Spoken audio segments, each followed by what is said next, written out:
I believe that the more people know and understand their purpose in life, the less anxiety, stress, and depression they will experience.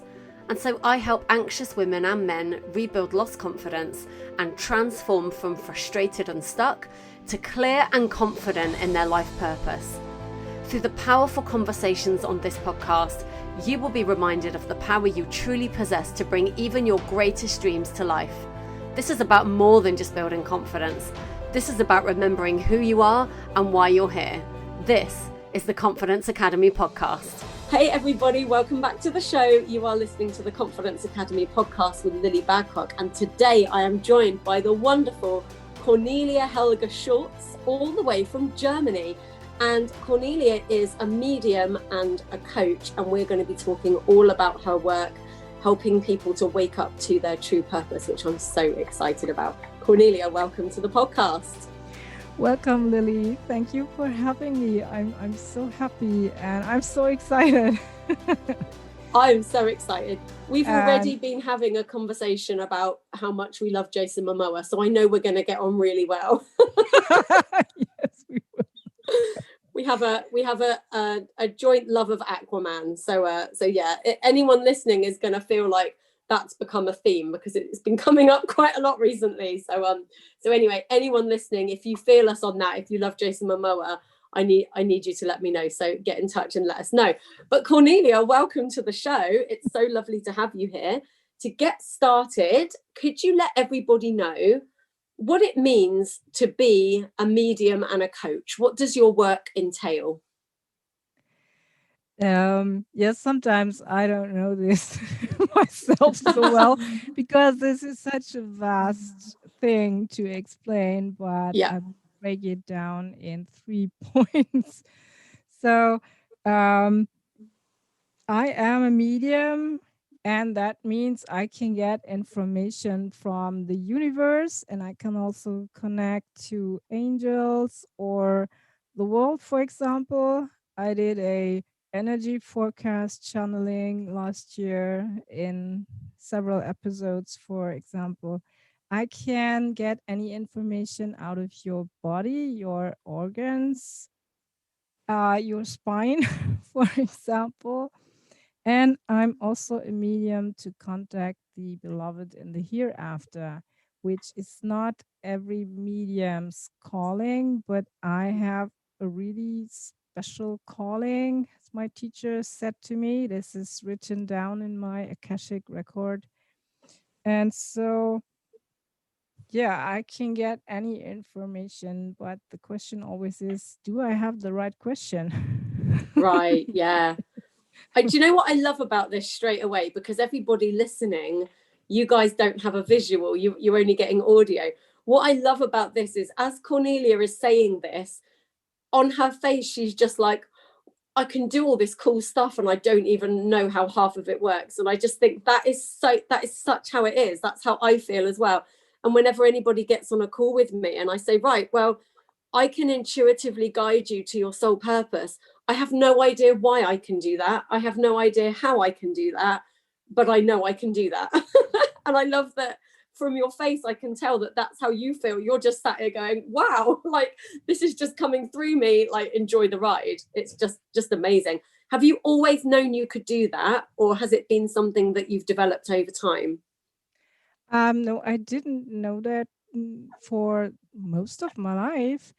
It came up after a Reiki initiation. Then suddenly all my channels, which I did not know that I have, open up. And I was the one in that Reiki practicing group that saw pictures and heard voices, and the others were only feeling hot, a hot feeling in their hands. And then they decided that I must be wrong to have this because this is not normal. If 9 people out of 10 don't have it, so the one, she's the wrong one. Then I was really not so sure if that is for true. Maybe I made that up. And then I had really problems with my back that back those days. That's why I got the Reiki initiation in the first place. And then I was going to a physiotherapist, and she was a medium too, but I didn't know that. And she told me, yeah, you have a task to fulfill. You have to guide souls into the light. And then I sat there. I was there because of my back. Yeah. Yeah. And I thought, oh, what? And then my answer was not, oh no, or something like that. I said, how do I do this? Yeah. And afterwards I thought, oh wow, why am I asking this? Do I want That's to do so this? funny. I only came for my back. I thought you'd give me a tennis ball and a few stretches. Not this. Yeah, really. I went there because she did a certain method only she did in the whole big city of Berlin where I come from. Mm-hmm. And then she told me that, and I was really overwhelmed with that. And I asked a friend of whom I knew about Reiki if she knew what to do with that. And then she said, yes, oh, you go there. There's a woman who does chakra clearing and something, and maybe she knows. And then it turned out that she was a medium too. I was surrounded by mediums. Yeah. And of course, she could read my Akashic record. And she found out that I have this calling to be a medium, and especially the medium for the hereafter. And that's how I got to this. And then I really learned how to do this, to contact the beloved in the hereafter, because it's like in normal life, everyone can speak, but good and efficient communication is something different. And Right. and I learned this, and it turned out that I can not only contact the uh, hereafter, I can contact and connect to anything or everything. And so I did not know this until I was 35 or so. Mm-hmm. And that's a long time. But in Germany these days, that was a normal age to wake up, to have your awakening. Mid 30, okay. Yeah. Maybe a little later. Yeah. So And I'm so amazing. happy that the girls and boys, they're so much earlier with us, because the world really needs more people who do energy work and light work. And there's so many problems to solve, and we need to be more of us. Yeah. I don't know how you feel, but I really feel like there've been a couple of mass awakenings. I feel like there was one a couple of years ago in 2018, and I feel like there was another one last year, and it's ongoing now into this year, because all of a sudden people were flung into a different reality, and they suddenly didn't have to go and do what they'd always been doing. They were given the gift of time, they were given the gift of reflection, they were given the gift of seeing what life would be like when they're not just doing the same old thing over and over. And for a lot of people it's been devastating, and for a lot of people it's been a very frightening time, and continues to be a very frightening time. But also for a lot of people, it's been such an awakening for them, where they, like, even at the basic level, I think people have learned how strong they truly are. They've realized that, all right, they don't like that they can't see their friends and family, and it's not something they would choose, but they've just survived 12 months of something that they probably thought they could never survive.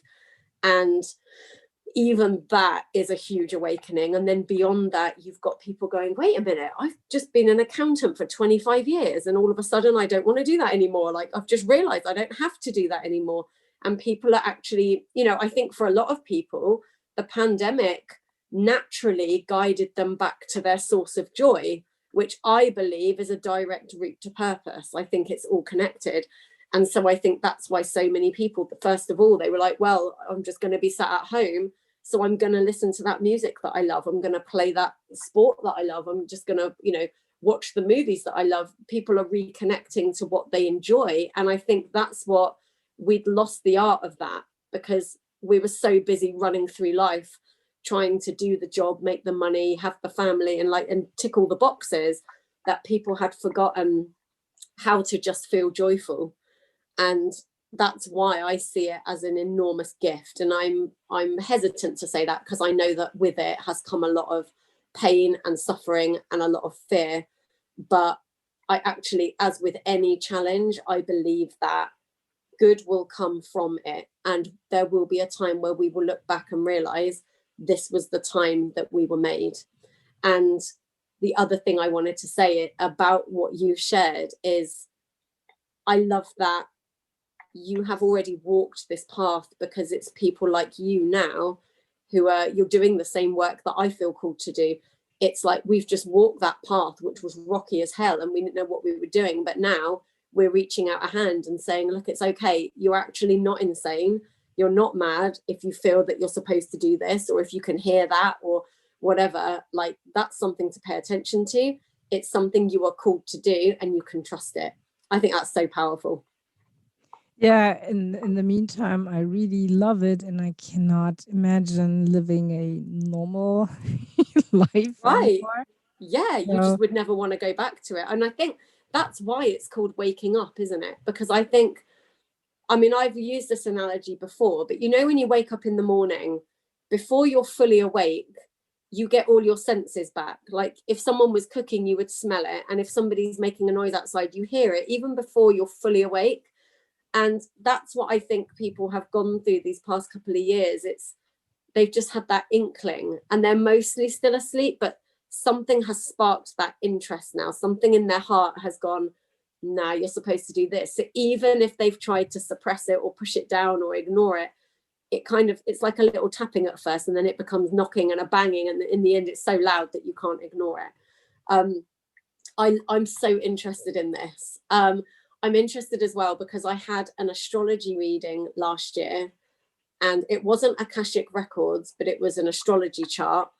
And I was told a similar thing, that I had a very strong, I don't know what the words are because I'm not an astrologer, but they talk about houses, don't they? And they said that one of my houses, was it my spiritual house or something, like they were like, you have a lot of spiritual gifts and you haven't even scratched the surface yet. Like you don't even know what it is you can do.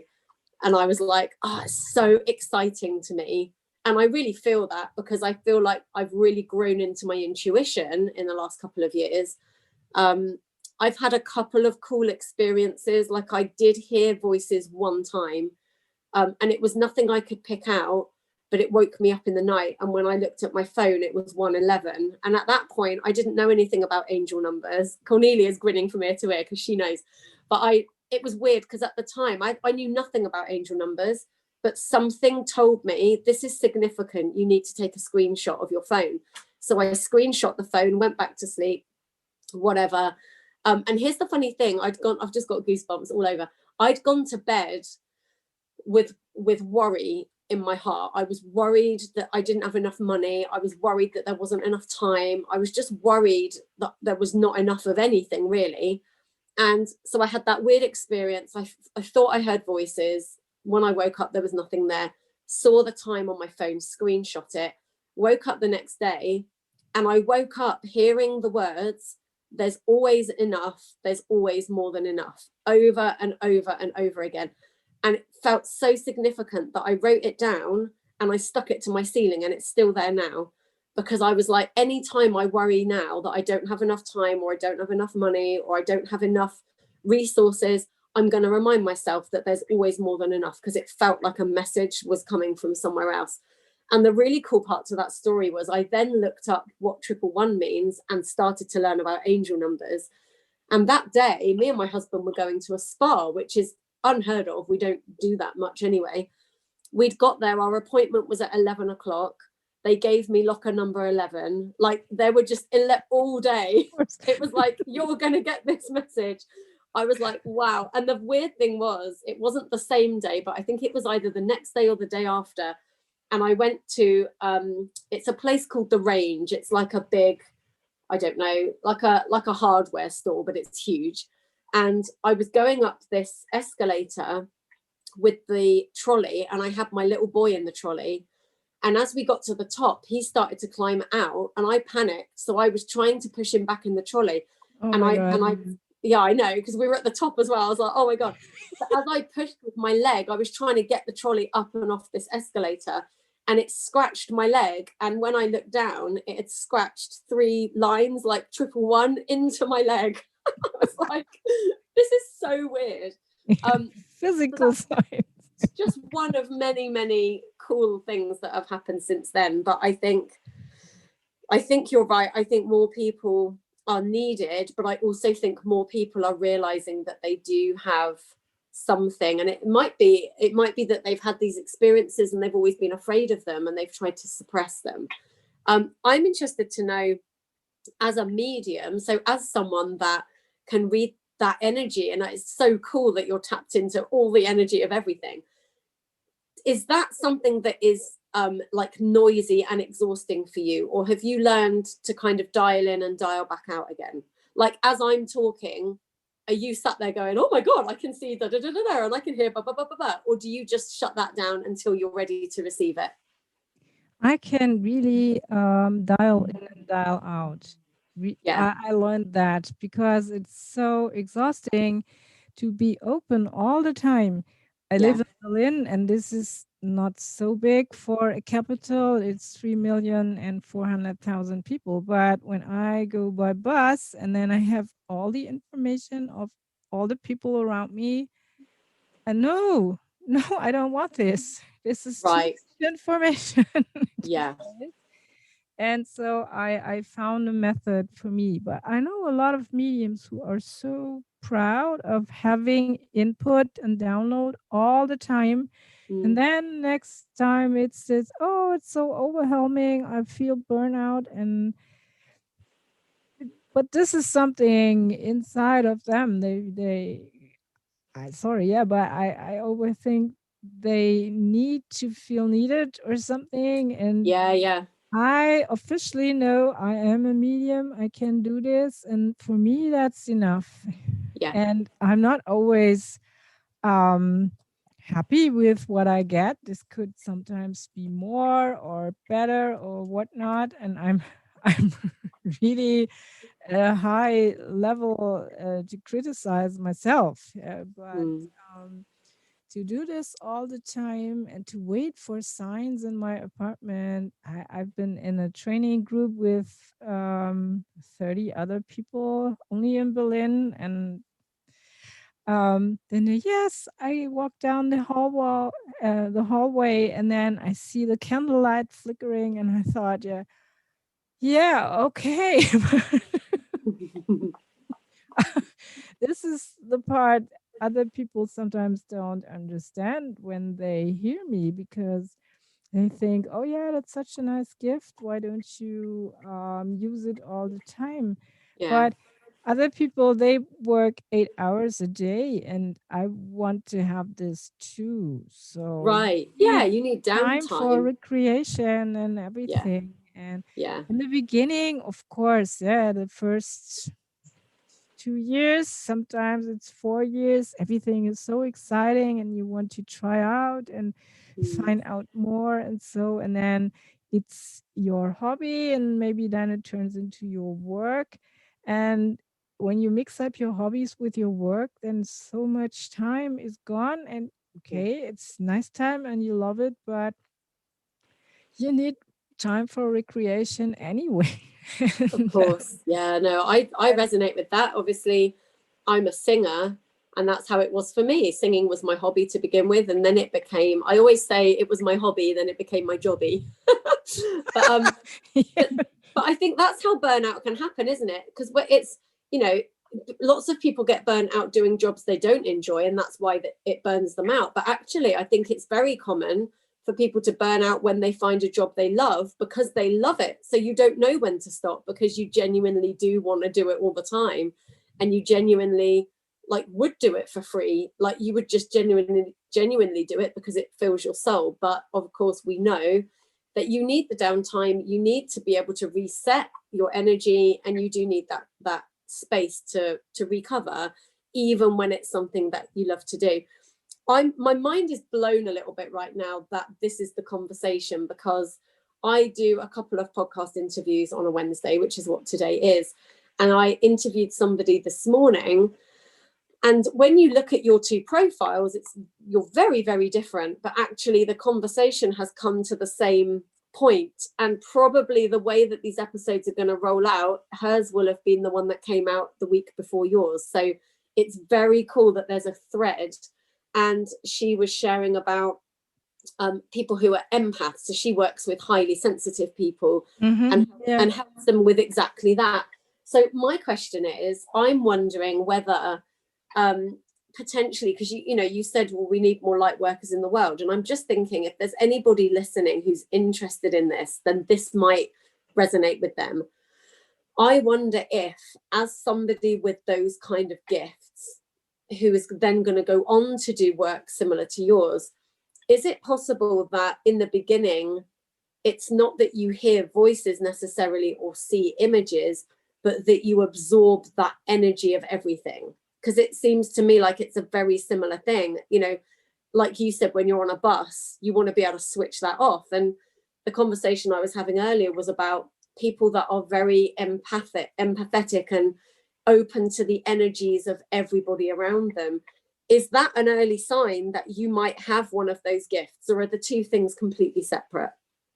Yes, it could be a sign. Yeah, of course.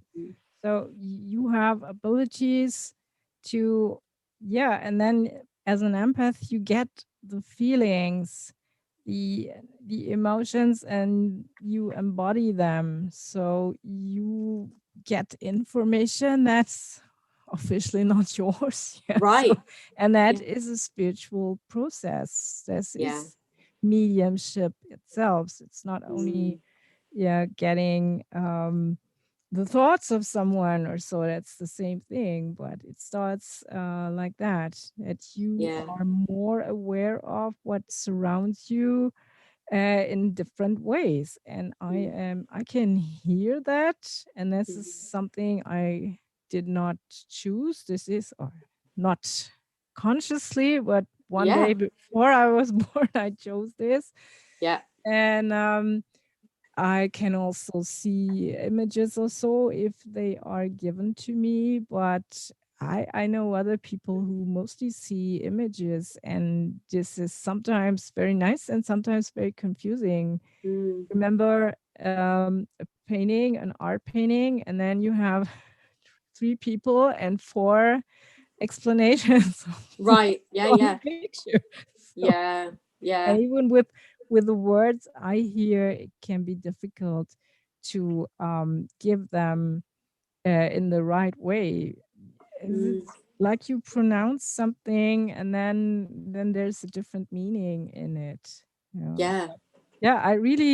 I try to figure out how I can protect myself, and there's a lot of protection you can do, but sometimes there are protection measurements that do not do the trick to you because you work differently. And this is always the point where it's good to seek for helpful information. What else is there? Like you had your chart. You think, okay, I'm an empath, but maybe I am so many more things, and then you can align it when you know all this. For this year, as last year brought up so many people with their spirituality, I started a program which I call the Light Leader You, where I accompany light workers or energy workers to become a light leader, someone enhanced who is then able to train others again and to invent methods. And because there's so many different problems, and when you think we have one method or two for something, or what do I do with the reading? You need to process it. What do I do with the information? And and so many light workers found out last year they were a little bit stuck, and imposter syndrome was very, very high at stake when people think, oh, I cannot do it, I just fake it. Yeah. So, and this is it, most of the time I hear this, I think, no, you're not an imposter. This is only whatnot. Yeah, whatever I get then. Yeah, but as long as they don't ask me, I will not impose and say, oh yeah, you suffer from this and that. Yeah. And you absolutely need my advice or Yeah. which in fact is true, but they have Yeah. to find me on their own. Exactly. And I think that's the thing, isn't it? I think especially with the light work, you know, and anything energetic, it really is that. We lost connection, but as I said, I do think that energy can do that. I seem to mess with machinery quite a lot. And I always say it's just my energy. I just mess it up. So I'm glad we got you back anyway. I have no idea where we were in the conversation, but it doesn't matter. We're just going to pick up from wherever we can. So I know that we were talking about discovering the gifts and how it can initially feel like not necessarily hearing voices or seeing images, but definitely just picking up that energy, and talking about the fact that that is something, it's like anything, isn't it? It's something that you learn to harness the power of it. Like even when it's a God-given gift, you still need to harness the power of it. You get to choose your energetic boundaries. You get to choose even whether you do it, because I imagine for some people it's quite a frightening thing. I know I've heard people before talking about, you know, they used to see things when they were a kid or whatever, and then it just got too scary, so they just blocked it out and shut it down. So yeah, that's what I did as a kid. Right. I heard that I have been a medium, especially for the year after, with my birth, and that we found out I blocked it at the age of 6 or 7, so around where I met my great grandfather, who came to visit me after his funeral. Wow. And then little Cornelia decided, I don't want this anymore. And I really blocked it for almost 30 years, very effectively. Wow. So what do you think it was? What changed for you that made it not scary anymore? Do you feel like it was that your calling got so big that even though it was still scary, you could feel that it was something you had to do? I knew I had to do it, and it was so scary at the beginning because I could feel the dead people. It was like the sixth sense. Yeah, I see dead people, but I saw them and I felt them. And every time they tried to get in contact with me or maybe touch me or so, it felt like someone hitting me with a baseball club. Wow. So, and when I went on my bike on the streets and something happens like that, and I was so angry because I said, there's no need in causing death, so I cannot help you anymore. Right. Yeah, you need to chill. They did not understand, and of course I could not explain to them, because some of the disease, they have these powers, they can move things, and others they don't, and this is the majority. But it's more interesting to make the movies out of the other ones, so everyone can move things. Right, I see. So they did not understand what I meant, that they were hitting me off my bike in the middle of the street. And yes, and I was really scared. So many things happened, and I tried to get out of this. Really, I never do this anymore. Yes, I'm out. I had this many times years after, where I don't want this anymore. I want other conditions or something, and I'm shouting and pouting, and nothing really helped. And I was almost giving my business up for at least 4, 5, 6, 7 times or so. Because it was unpredictable what came out, and I couldn't really manage it. And Mm, this is something, yes, you can learn, and there are always other things in your energy field. It's not only the aura, what we call, there's more the energy field, there's all the karmic information, past lives in it. Then you find out, okay, I have this blockage here or that, loss of control because of something in mm, my childhood or even in a past life and so on. And you have to work on this if you want to feel better. mhm. Mm. Once you have discovered your spiritual gifts, you cannot give them away anymore. This is Right. the problem.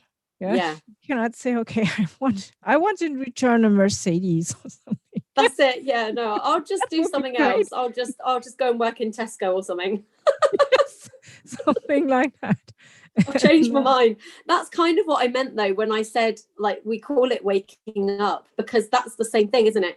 Like it's happened so many times to me where something's woken me up and you're not ready to wake up yet. You're tired. So you desperately try and scrunch your eyes shut and you try and get back into your dream, but you're awake, you're conscious. And I think that's exactly how it feels. That's why I use that Mhm. analogy all that time, because once you know, you know. It's like that's how I feel about my purpose calling. I couldn't. I remember the moment I realized that I couldn't give this up, even if I wanted to. And it was like, oh Yeah. my god, like this is it. This is my life's work. I will never not do this. And it was sort of exciting and comforting and totally overwhelming all in one go, because it was like, Yes, oh, of and course. also I'm someone who's actually pretty flaky. Like I would quit a million things normally. So it's very cool that I've now got this thing that it's like it will change, it will morph and change how it looks, but what lies at the core of it will never change. And it will always be something that it's always been something I've done, and it will always be something I do. And this is what I teach people when they're trying to find their own purpose. I'm like, for a start, you don't have to find it because you're already doing it. You probably just didn't know. A lot of people, I think, well, like me, they take it for granted because it's not, because they didn't consciously make a plan to do that thing. It feels like, oh, I just fell into that by accident. Yes, exactly. It was no accident though. Like that's what you're here for. It's your entire reason for living. Like no biggie, you know. Um, Yeah. oh my god, I've got so many questions about this. I've never met a medium that I could chat to. So like this podcast interview is gonna, like, we're gonna go till midnight, peeps. Like get a comfy seat. I'm just gonna say Cornelia's like, oh crap, what have I signed up for? No, I promise I will let you leave soon. But one question I've always wondered, and I'm sure other people wonder it too, is like what's the deal? First of all, why are we so afraid to connect? Because for example, I lost one of my best friends last year and I got signs from her almost immediately, like literally within an hour Oh, of finding great. out she'd passed. I Yeah. got some really big signs, and I actually had I had an energetic conversation with her straight away where I was like, all right, that's okay, but if you try and appear to me, like I'm not ready for that yet. Like don't go appearing at the foot of my bed. That's going to give me an actual heart attack. Like I'm good with just, like a falling feather or like the odd sort of sign that I know you're there. Like I'm good. But why is it so frightening? Because she was one of my best friends. Why is it so frightening? But just because somebody's died, to then see that person or hear that person or have a message from that person. Why do you think that is? Um, Sometimes we think, this is my theory, that they know everything right now. So then they know all your flaws you never Yeah. were They talking see you on the about. toilet. We assume that they know all the bad thoughts we had about them, because you never are 100% in harmony with anybody. Right. Yeah, yeah. And yeah, we always think they know everything. And then another thing is that some people have, when they come to me, that they think, okay, now she's calling me. Yeah, so I have to die. When she Right. appears, then Oh, okay. I'm gonna Yeah. die the next week or so, maybe the day after. This Yeah. is another big fear. Then I have other clients, they don't want to disturb the souls there, even they want signs or something, but they don't want to disturb them. Mm. And yeah, they don't know if this is the right time or if they're allowed to ask or so. When we do contact like this is like a normal talk, at least when you do this with me. Mm. So there are different methods you can even do that. So there's a method for everyone, I would say. Yeah, so Yeah. um and if the other one does not want to answer, he doesn't. So Right. Yeah. but Like ignoring your mobile if somebody yeah, rings, like don't want to talk to you. Yeah. yeah, it's like this, and they never lie, but they leave out things. So Mm. it's like here, yeah. You say, okay, Yeah. we tell only the 10% that are convenient, and the other 90% you leave out because this would cause a little bit of stress or so. Yeah. So Yeah. Yeah. if this was a critical situation, but Mm. usually this is really nice and brings so much clarity. And it's the same thing when we talk with spirit guides or angels. There's so much help and guidance and Mm. so much love for us, Mm. um, which now is really pure love and not overshadowed with, oh, we have to meet again or some so Yeah. you No, and me yeah. talk I and really felt that actually. I really felt that when my friend died, it honestly felt like my my human missed her human and my human misses her human. I miss that I can't just pick up the phone to her and all the normal stuff. yeah, But at the same time, I felt so close to her on a completely different level.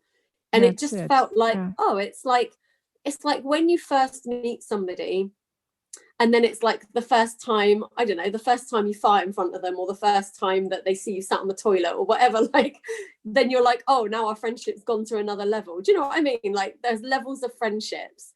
Yeah, um yeah. and it felt like just another level of friendship. And it's the same reason I think why true friends, you can go months without speaking, and then when you pick up the phone it's Oh, like you yeah, just spoke yesterday, absolutely. because time, it actually isn't a thing, is it? It's an illusion. And so that's what I think that is. Oh my god, I just find this so fascinating. I've got another question. Yeah. when they so obviously when they pass over, is there ever a point where you can't connect with them anymore? Because you hear about people going into the light, you hear that if somebody sees a ghost or gets one of those experiences, that it means the soul is trapped and that they need to move on. So does there ever come a point where you lose connection with that person? Is it like a peace thing? Are people contacting you because they've got unresolved business? Or are they just floating around in some beautiful paradise somewhere and we can dial in at any point? Paradise, a nice word for that. I never had that. Yeah. You can always reach them. So Mm. there's a theory which I learned that, and this is connected to something we call now the cloud. So there's in the universe above us or around us or wherever you see this, there is the big soul, I call it, the 100% of you, your very essence, Mm-hmm. all the information, your past and your past lives, and before you came to Earth or something, if you are a star seed. And what we send down to planet Earth in the incarnation is never 100%. This is Right. only a part of it, the part that it needed to make the experiences the soul wants to make in this life. And when the body is left, so the say 80% or what, they go back into the big cloud, and there you can reach the people all the time, and you will always get this one, not the other incarnation, but this one, Right. and Right. shadows and all the shades, or so all the layers of them, you know. And so they cannot remember most of the time the moment of death. And then there are so many questions. Yeah, how did she die? Was that, or describe the death and so, and then the deceased soul says, oh yeah, it was nice or so, and he says, oh no, it was nice, you suffered so much. And I say, yeah, dying is not death. There's a difference. Yeah. When you die, you have your body, and when you're death, then the body is no more there, and then you don't have any problems with your body anymore. And so, Yeah. and Yeah. of course, your friendships, they can exist longer. They can, even when you're married or so, then you have your companion on the other side. He has no body anymore. That is a pity. There's still the one you loved and you married. And they come very often right after their death with signs to give a proper goodbye. In this is my experience, to say, okay, I'm here, I have enough power, I think of you, and please don't worry about me, look after you, or so. That's really how it felt. That is really how it felt. It was like I'm still here. It's different now, you know. Oh my God, 2 questions popped in while you were talking, and they feel like enormous questions, and you may not have the answers. So like, don't worry if it's like, dude, I don't know. Do you know what I mean? Like, I think about this stuff all the time. So you're just getting it all unleashed upon you. One of my questions is, why do you think why do our souls choose to have a human experience? What's the, why do we choose to come down here, and in some cases multiple times? Have you ever had any kind of sign of why that might be? I know that's an enormous, like, universal question, but what's your take on that? Why do you think that we come for these experiences? As a matter of fact, I was thinking a lot about this, because I had a lot of past lives, really a lot. Thousands, not thousands or so, but many. And I know a lot of them.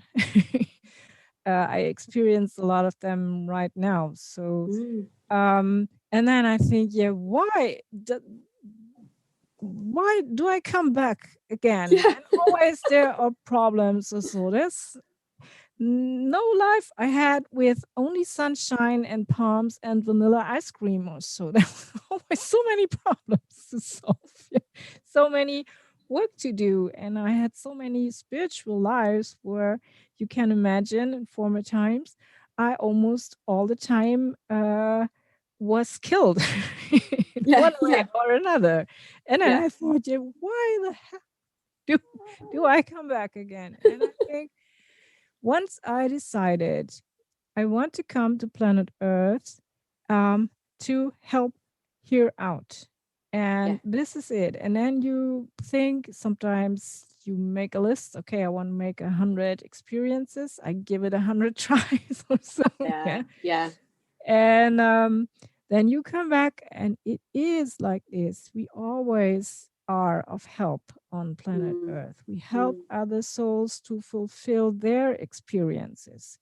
The moment we do something good and someone needs it, there is it. But it's the same when we do something bad, then there is another soul who wanted to experience something bad, and it needs the bad guy as a player. So even in the bad things, there are good intentions. It does not feel like that the moment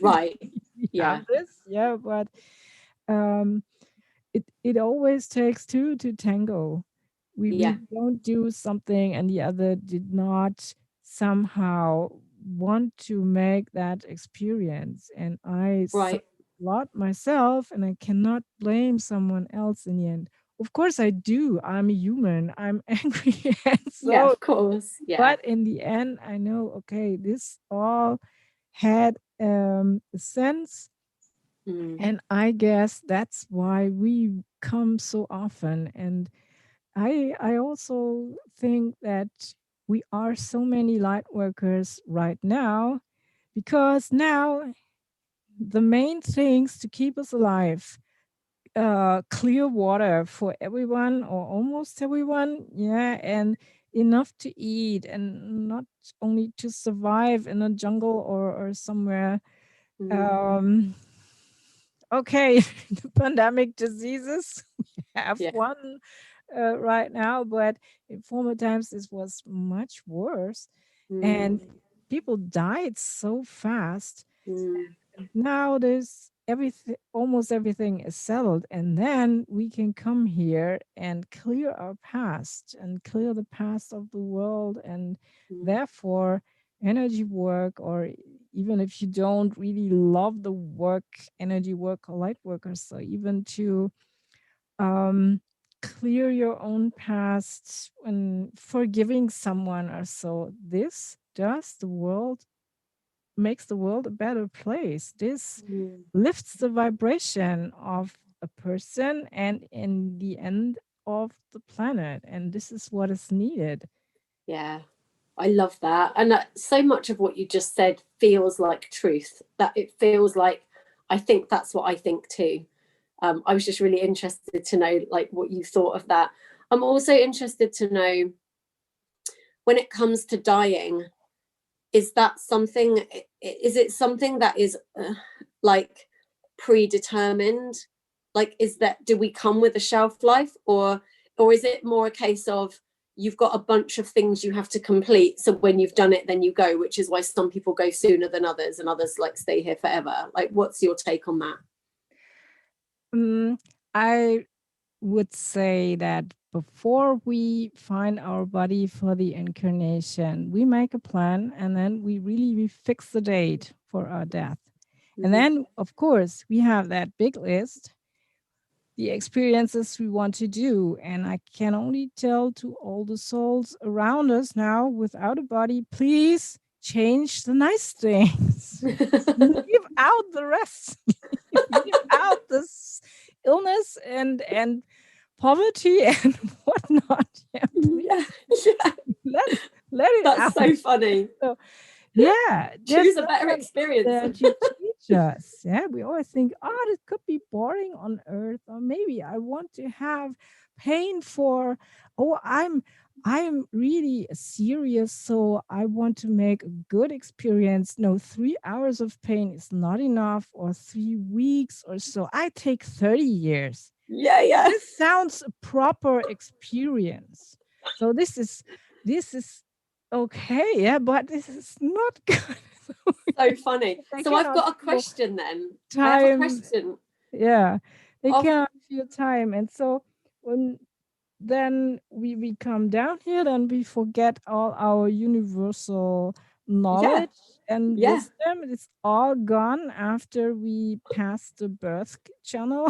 and then yeah. and And then we're we like, start what the hell? on the new.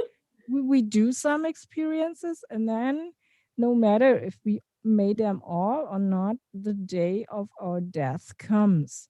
And so when they are serious souls, they say, okay, I didn't make it in that life, I want to do it again the next life, or maybe the life after or so. Then and then you have to experience again and again and again. Yeah, because you did not finish, you were not ready with that, or so you were not happy with the outcome.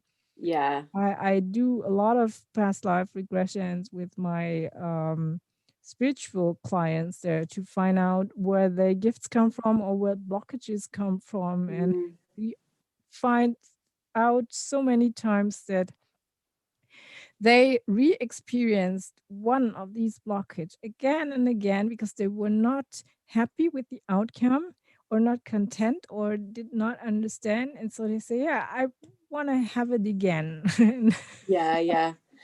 So have a this in massive a row. question. a massive question that's coming to me now then Yeah. is, do you therefore think that it's possible? I know it doesn't always happen, but do you think it's possible for a human being to get back their universal knowledge to a point where they can then say, actually, I don't want this pain anymore. I choose out of this experience. I've changed my mind. Is it possible to do that as a human, or do we have to like go and reset and then try again when we come back? I would never say no. I don't know anyone, but Yeah. And I'm far from that. But why not? Really, Yeah. this is the usual question I have. Is why not? So Yeah. and people ask me, will I become happy, or will I get rid of this someday? And the first question I always have is, why not? Yeah. Sometimes I cannot tell people the day they die or so. This is not what I get access to, but there are so many things possible. And even when you do work like me as a channel medium, there are a lot of channel mediums, then you give that universal knowledge away, or to find your path, for example. And there's so many things I told my clients or my colleagues, and then years later I found out, oh, there's a book on this. I never knew. Yeah. Then what I told you with It Takes Two to Tango, the two souls, one has to commit, and so, and there's a book of Neil Donald Walsh on this, on wait, The Little Soul and the Sun, or so it is in English. And I heard that someone read that to me in a workshop, so I thought, I know this. This is what I tell everybody. Wow. Oh, someone wrote a book on this. This is perfect. So I have proof. Yeah, I love that. I just love that. Do you know what? As I was asking that question, I got reminded of this episode of Star Trek, of all things, that my husband was watching the other day. And it was a bit like a Groundhog Day episode where the character was having their experience and then they were killed and then they were put back into the same thing. And every time they came back, they remembered a bit more of what was going on. So as the episode went on, like they were able to avoid being killed the first way, and then they got a bit further through, but then they were killed again. And it feels maybe it's a bit like that, like, you know, and this is how I feel. It's like there are some people who are more awakened than others. There are people that have ascended more than others, and it's just because maybe those people have been around the block a few times, like you have, you know, they've done like 1,000 lifetimes, so now they're back and they're like, okay, well, I kind of think I've got some vague memory of what I'm doing here, so I'm gonna try and do that. And I also think, you know, on that question I just asked you, I have said this for a long time, and I often offer this as advice to people. I say, if you're having an experience that feels hard, I believe too that we have possibly chosen our experiences, and that there's a reason why we go through the things we go through. But I also believe that we're constantly being guided, that we're constantly supported, and that we are infinitely loved. And I truly believe that you can ask for an easier path if it's really got to the point where you can't. I'm covered in goosebumps, which to me is a sign that I've nailed it. I just think you can ask for an easier path. You can be like, I would pray to my angels and say, I understand I have a lesson to learn, but can I please just have an easier path, you know? And I just think that's a beautiful practice, whether you believe in that or not. It's such a beautiful practice to even have that glimmer of hope that maybe it could be better than this, you know? Yeah, it is possible. It's not so easy to do this because you have to really be honest with yourself and put away all the ego. And but there is a way to get out of repeating situations or so, when you find closure with the origin of it. And but this is something, some people, for them it's easy, and for me, for example, that takes a lot of work. So sometimes even having all these abilities is not not an advantage Not a free right away. pass. No, So you're still a human. You still signed up for this. yeah, I'm really very human because I think this is not true. I don't believe it. Why is that happening again? Yeah, And yeah. sometimes I know why it's happening, but I did not found the clue at that moment, the real clue. But sometimes there is really more than one thing behind a situation or a feeling, an experience, or sometimes even more than two. So really different layers of origins of one problem. And there we have to really hang in there, not Yeah. to give up, but giving up on finding the origin of someone that bothers you is so easy, because these days with internet and so you see a lot of people all over the world who have the same problem, and then you think, okay, everyone has that problem, so this is common knowledge, so there's nothing we can do. And there's the point where I would say, no, this is not true. Yeah, there is a solution. You can find your peace, and you can be in that group of people then anyway, but maybe without that urgent need, maybe for fun. But not. Yeah. Oh, I love it. I'm just going to ask one final question before I let you go, but I could literally keep you on here for days. I would never get sick of having this conversation. I just think it's been amazing. Everyone listening, I would love to know what you think of this. Get in touch with your comments and your questions as well. The final question, I feel it would be responsible of me to ask this question now, is how can somebody be discerning when they are trying to find a mentor or a medium to work with? So if somebody is listening to this and they're thinking either that they want to explore their own gifts and they need a mentor, or maybe they want to connect with somebody, or they would like that experience, how can somebody discern a medium that is truly tapped into their gifts and able to serve from their heart versus somebody who is not operating in that way? Because of course the sad reality is we live in a world where there are people who are masquerading as having gifts who may not have those gifts. So how can somebody be sure that they're working with somebody that is right for them? You can never be sure. That's the one thing. But your soul guides you to the one you need. And if you need someone who's fake, then you need the experience of being faked or something like that. And really, you can never be sure. And your first teacher will never be the only one you have. If you have, this is so important that you have several stages of development, and there's a teacher for everyone. And there are stages you can teach yourself. You don't need a teacher all the time. It's in the contrary, I would say it's very good when you have things that you really learn by yourself, go through a book and experience all this. I did this. I worked through a book of Diana Cooper and enhanced my chakras. And it worked. I was so astonished these days. I love that answer. I think that's brilliant. The same question I ask myself, and when I had problems, and I have really difficult spiritual problems, and so there's not everyone good for me or good for my problem. And then thanks to the internet, you have a lot of choice, and then look at the pictures. Is that person does she look nice or something? Let your guts trust your gut. I mean, it comes down to the same thing in everything, doesn't it? This is just like that. And but really, if you want to experience someone who is a true imposter,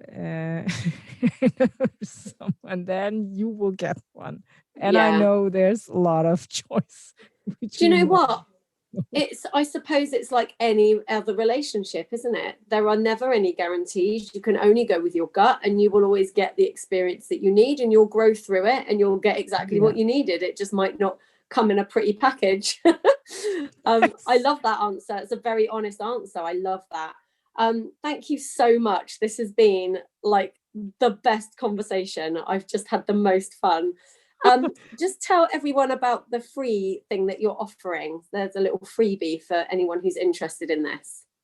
Yes, I thought, especially for your audience, I'd love to offer 10 free mini readings. So 20 minutes around that. To counter check if you're on the right path, if you want that, for example.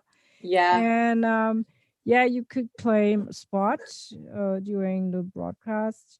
You can write me or you write to Lily, and the first 10 messages, they will get this. Amazing. I'm going to say it's 9 because I'm having the first one. Yes, of course. That's the bad luck. You snooze, you lose. You guys are going to have to get on it quickly. Oh, Cornelia, thank you so much. This has been amazing. We will, of course, put all the links that we've mentioned into the show notes. So if you want to follow up on any of those, go to the show notes and click. I hope that you will go to the links and show Cornelia some love, because this has just been phenomenal. As ever, thank you so much for being here. Remember, confidence is yours as soon as you choose it. And I will be back with another amazing episode and an amazing guest next time. Cornelia, thank you again. Yeah, thank you so much for having me. It was a pleasure for me too. Oh, I loved it. Goodbye, guys. Have a good week. We'll be back again soon. You've been listening to Lily Badcock on the Confidence Academy podcast. Please subscribe to the show to make sure you never miss an episode. And also, why not join me over in the Permission to Soar Facebook group? The link is in the show notes, along with all of the other links mentioned in today's episode. Thanks for listening. Until next time.